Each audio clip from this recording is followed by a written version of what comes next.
Okay, let's have a go at a question with a log function, because these are kind of abstract as well. Now, I'll draw it up for you so you can have a look at what it looks like.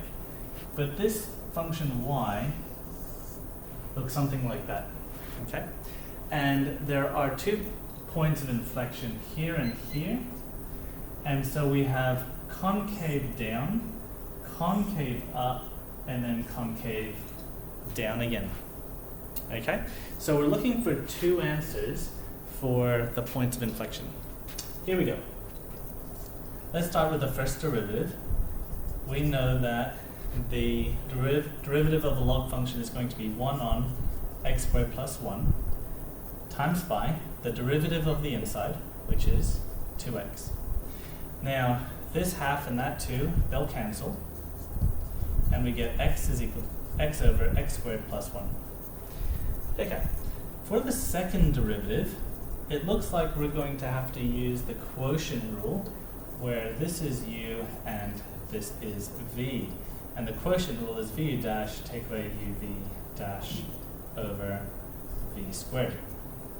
Okay, so starting with v, we have x squared plus 1 times by u dash, which is 1, take away u, which is x, and v dash, which is 2x, all over v squared, which is x squared plus 1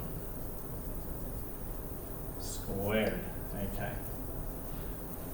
Right, I want to tidy this up a little bit and say the second derivative is equal to x squared plus 1 take away 2x squared all over x squared plus 1. All of that is squared. And then 1x squared take away 2x squared is negative x squared. And I think that's about it now. There's our second derivative. Okay, so we're now going to take this answer and make it equal to 0 to solve for the points of inflection. 1 take away x squared all over x squared plus 1 all squared is equal to 0. Now hopefully you guys are comfortable with the idea that the numerator is the one that has to be equal to 0. Like for example, if I said 0 divided by 3, we know that's equal to 0 because it's the numerator that's equal to 0. Same with 0 divided by 5, we know is 0 because of the numerator.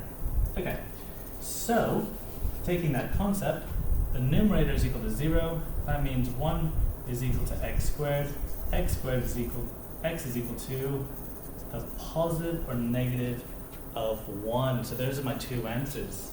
Negative 1 on the left, positive 1 on the right.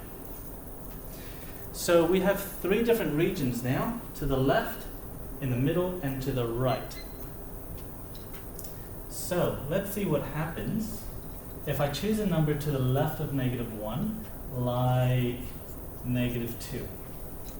Let's substitute negative 2 into the second derivative, and we get 1 take away negative 2 squared all over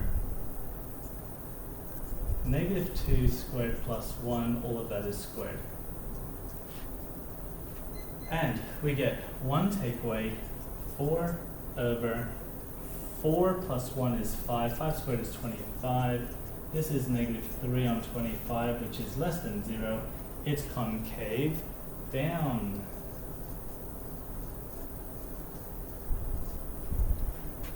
Okay. Let's choose a value between negative 1 and 1. 0 is always a nice one to choose. And when we substitute 0 into the second derivative, we get 1 over 1, which is greater than 0, therefore this is concave up.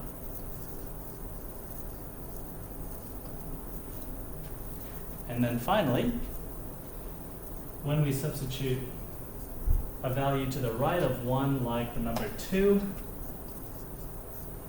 into the second derivative,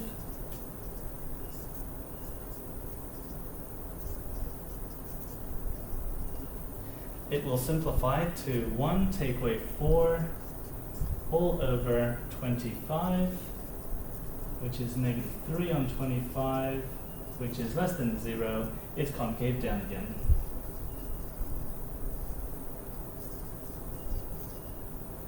And there you have it.